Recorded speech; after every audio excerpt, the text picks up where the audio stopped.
Hello बच्चों, कैसे हो आप लोग। मैं हूं आपका दोस्त डॉक्टर दिवाकर राय। और आज का वीडियो यूपी के आयुष काउंसलिंग में पार्ट लेने वाले सभी बच्चों के लिए बहुत ही इम्पोर्टेंट है। इस वीडियो में मैं आपको बताऊंगा कि आपने चॉइस फिलिंग कर दिया, अब आगे का क्या प्रोसेस होगा, नोडल सेंटर पर क्या क्या डॉक्यूमेंट लेके जाना है। ठीक है, अगर आपको कॉलेज पसंद नहीं आया तो अपग्रेड कैसे करोगे, सिक्योरिटी मनी आपकी कैसे बचेगी, इन सारी चीजों पे हम लोग बात करेंगे। ठीक है बच्चों, अगर आपको कोई भी डाउट हो तो इन दोनों नंबर पर कांटेक्ट करके आप अपने सारे डाउट पूछ सकते हो। अब हम लोग बात करते हैं, वीडियो को शुरू करते हैं और चीजों को पे बात करते हैं। चॉइस फिलिंग प्रोसेस आपका 15 से 16 तारीख तक का डेट था। आज जिन बच्चों ने चॉइस फिलिंग नहीं किया है कर दीजिए जल्दी से, चॉइस लॉक भी कर दीजिए।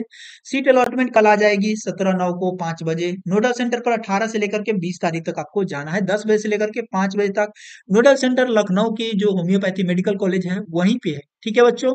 अब 18 तारीख को मोस्टली गवर्नमेंट कॉलेज का अलॉटमेंट होगा। 19 तारीख और 20 तारीख ये 2 दिन रहेगा प्राइवेट कॉलेज के लिए।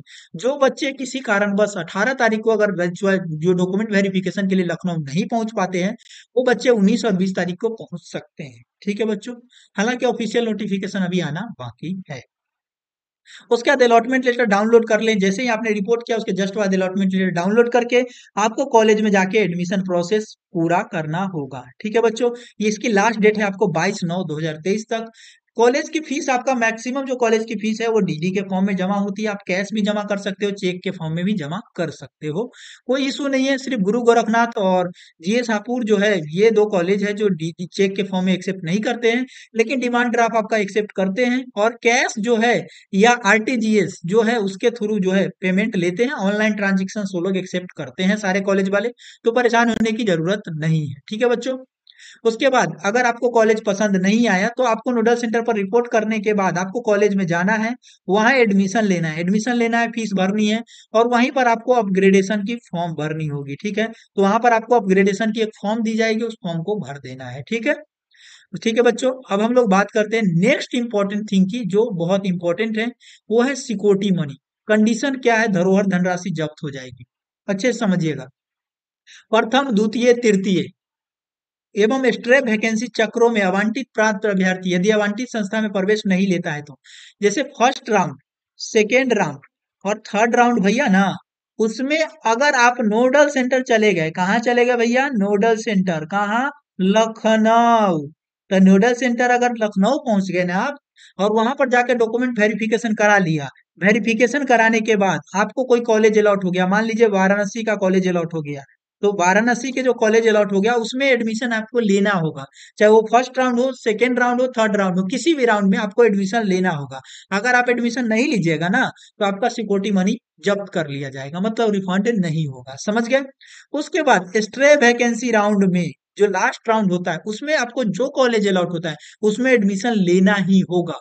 नोडल सेंटर पर वेरिफिकेशन का कोई रूल नहीं है। समझ गए। पिछले साल कुछ बच्चों का इसी वजह से पैसे चले गए थे। ठीक है बच्चों। फर्स्ट राउंड और सेकेंड राउंड में काउंसलिंग से आवंटित एवं प्रवेशित अभ्यर्थी, मतलब अलॉट हो गया, नोडल सेंटर में वेरिफिकेशन के बाद सीट अलॉट हो गया, एडमिशन ले लिया।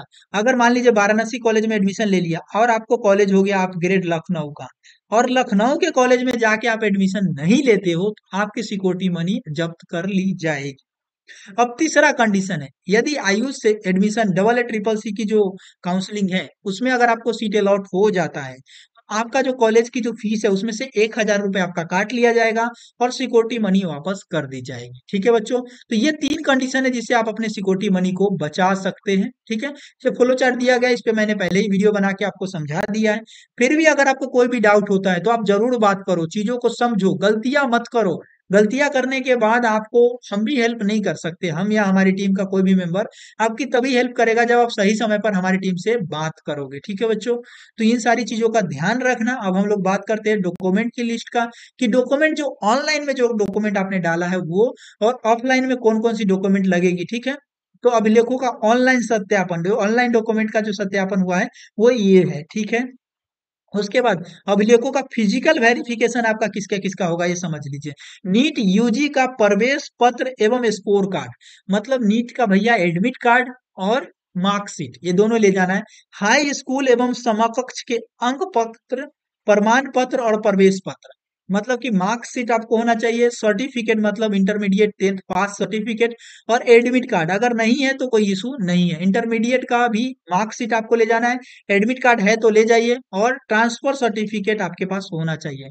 अगर यूपी का निवास प्रमाण पत्र आपके पास, मूल निवास प्रमाण पत्र होना चाहिए जो उत्तर प्रदेश सरकार के द्वारा इशू किया गया है, सेंट्रल गवर्नमेंट वाला नहीं चलेगा। ठीक है बच्चों।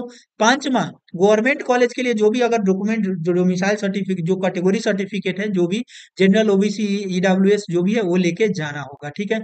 निजी क्षेत्र के लिए 15% ऑल इंडिया कोटे के लिए जो सीट के लिए प्रदेश के निर्गत प्रमाण पत्रों के आधार पर शैक्षणिक अहकारी जो न्यूनतम प्रतिशत है वो 5% जो वो लागू होगा। अन्य पिछड़ा वर्ग और ईडब्ल्यूएस जो भी है और एससी एसटी जो है 1/4/2023 के बाद का इशू होना चाहिए, ये बात ध्यान रखना। पासपोर्ट साइज फोटोग्राफ्स जो निगेटिव, जो नीट यूजी के मार्कशीट पे जो लोड किया है ना, वो आपका होना चाहिए। एक पहचान पत्र में आपका आधार कार्ड चलेगा, और काउंसलिंग हेतु ऑनलाइन पंजीकरण और शुल्क भुगतान का स्पष्ट प्रिंट आउट, जो आपने फी जमा किया है ना उसका, ऑनलाइन फी जो जमा किया उसका प्रिंट आउट आपके पास होना चाहिए। रजिस्ट्रेशन फी जो 2,000 वाला उसका, और 50,000 या 20,000 रुपए जो आपने जमा किया है उसका रिसिप्ट आपके पास होना चाहिए। ठीक है बच्चों। इतना डॉक्यूमेंट लेके लखनऊ जाना। ठीक है।